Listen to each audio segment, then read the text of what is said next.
warm and quietly hopeful, like a letter from a friend who figured something out and can't wait to share it, gently. What if I told you that the secret to changing your finances isn't doing more, it's doing less, but doing it on purpose?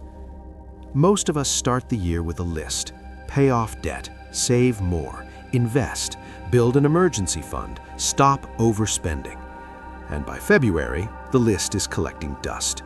Not because we're lazy, not because we don't care, but because we were trying to climb 10 mountains at once.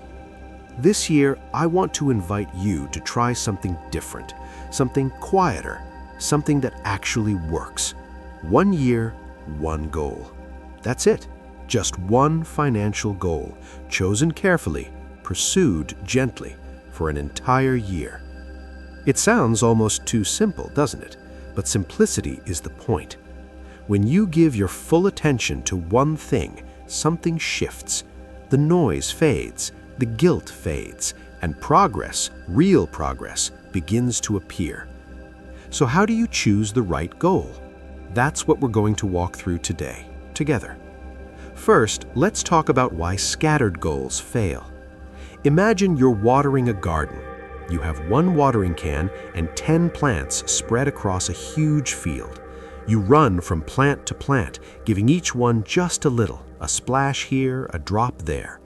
At the end of the day, you're exhausted, and every plant is still thirsty. But what if you chose just one plant? You water it fully, every single day. You watch it, you tend to it. By the end of the year, it's flourishing. Your money works exactly the same way. When your energy is split 10 ways, nothing grows. When it's focused, everything changes. Now the question is, which plant do you choose?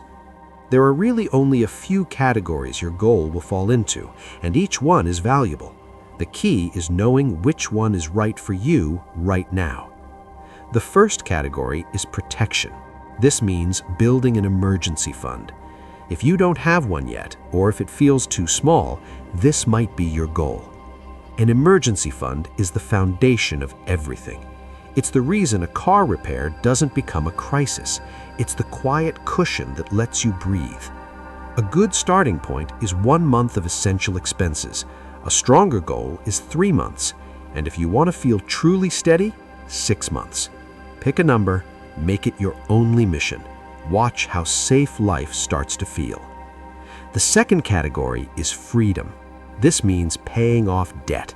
If you carry debt that weighs on you, that shows up in your thoughts at night, this is likely your goal. Choose one debt, the smallest one or the one with the highest interest rate. Put every extra dollar toward it. Ignore the others for now, just pay minimums on everything else. This is called focus, and it works. The third category is growth. This means saving or investing towards something. Maybe it's a travel fund, a home deposit, your first investment account, retirement contributions. Growth goals feel exciting, but they require a foundation. If you have debt and no emergency fund, build those first, then grow. If your foundation is solid, though, a growth goal can feel like planting seeds for the life you actually want. So, which category feels most urgent to you right now? Sit with that question. Don't overthink it. Your gut usually knows. Once you've chosen your goal, the next step is making it specific. Save more money is not a goal. It's a wish. Save $4,000 for an emergency fund by December 31st. That is a goal. Specific, measurable, and grounded in a real timeline. When you write a specific goal down, something changes in your brain. It becomes real. It has weight. It has direction. Write yours down today, even on a sticky note, even in your phone. Then comes the part most people skip, making it automatic. The most powerful thing you can do for your goal is remove yourself from the equation. Set up an automatic transfer on payday, even $50, even $25. Before you see the money, it moves. Before you can spend it, it's working. Automation is not about discipline. It's about designing your life so that discipline isn't required. Now, let's talk about the middle of the year, because that's where most goals quietly die. Around month 4 or 5, the excitement fades, progress feels slow, life gets busy. You might miss a month, and that's okay. Missing a month doesn't mean you failed. The goal is still there. Your intention is still there. You simply return. Like coming home after a long trip, you don't need to explain yourself. You just walk back in, make some tea, and keep going. Progress doesn't have to be dramatic to be real. A small step forward taken consistently will always outrun a burst of effort followed by burnout. So when things feel slow, zoom out. Look at where you started. Even the smallest movement forward is worth honoring.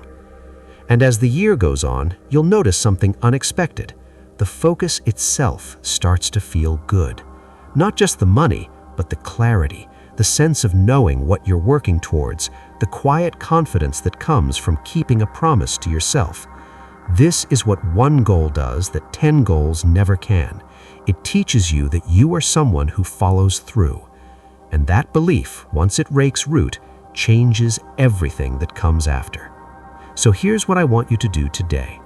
Choose your category: protection, freedom, or growth. Write one specific goal, set up one automatic action, even if it's small, and then let the year do its work. You don't need to overhaul your entire financial life this weekend. You just need one clear direction and the patience to walk it gently for 12 months. 1 year, one goal. That's enough. You are enough. And this year, something is going to grow.